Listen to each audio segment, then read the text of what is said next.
Opening a blank MS Word document.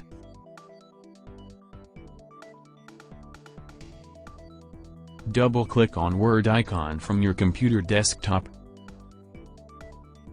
Click on blank document.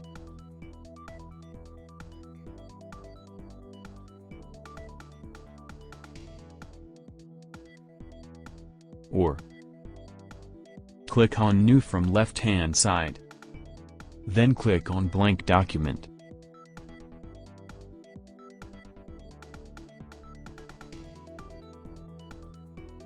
Or right-click on your computer desktop and select New, and then click on Microsoft Word document. You may rename your Microsoft Word document.